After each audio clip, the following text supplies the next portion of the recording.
Brij, I know you have some thoughts about some NFL news that's come out. The season's going to be expanding to 17 games, and this is something that Alvin Kamara and many other people around just the league had takes on right away.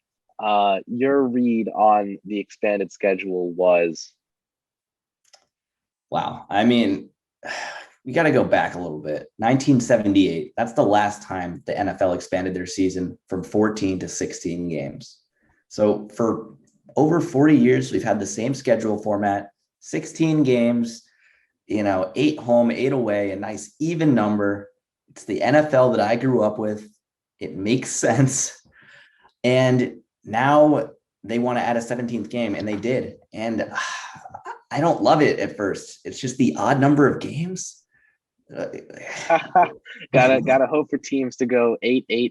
Yeah, 8-8-1. The Cowboys can't go 8-8 anymore. I mean, they gotta look to tie one this year. You got to pull out the tie. to be hard able to get the even record. Right. Kamara came right out, as I mentioned. He said that he hated the choice. Mm-hmm.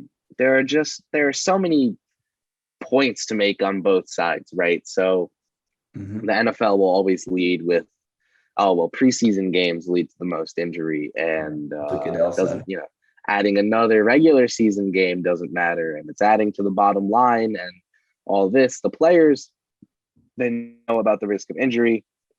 They don't want to play a 17 regular season game.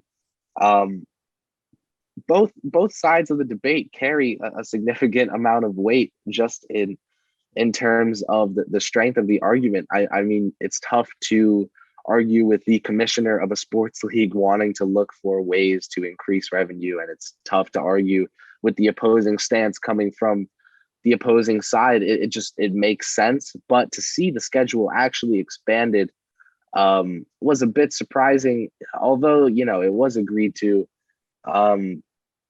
Do you think that this is a schedule that's going to stick, though, now that we've gotten it, or that they'll use this change as an opportunity to usher in more change? I think it's a stepping stone. I mean, they're not going to say it, but the goal is 18 games. I think, wow. I really do believe that that's the end goal. And you can already see they expanded the playoff field from 12 to 14 teams last year. And with that combined with the 17th game, I mean, that just generates so much more revenue. And we look at the recent TV deal with ESPN, ABC coming into the mix, getting a lot more rights to broadcast games. We have Amazon coming in with exclusive rights to Thursday Night Football. And of course, the classic big three who've been broadcasting games forever, Fox, CBS, NBC. This major TV deal is expected to bring players more than $100 billion in revenue. The league and players expect that from 2023 to 2033. So when you see those numbers and you see the potential of having just, it's just booming. Business is booming, right? How can you say no to that? And that's Roger Goodell's point. That's why he wanted to do this. More money in his pocket, more money in everyone's pocket. But players, like you said, Alvin Kamara, wear and tear on their bodies, going out there for an additional game. There's a reason why the NFL season compared to basketball, baseball, their season is so short and they only play once a week because of how intense the sport is and how much it takes a toll on your body. So adding even one more game really could be the difference in potential, devastating injury.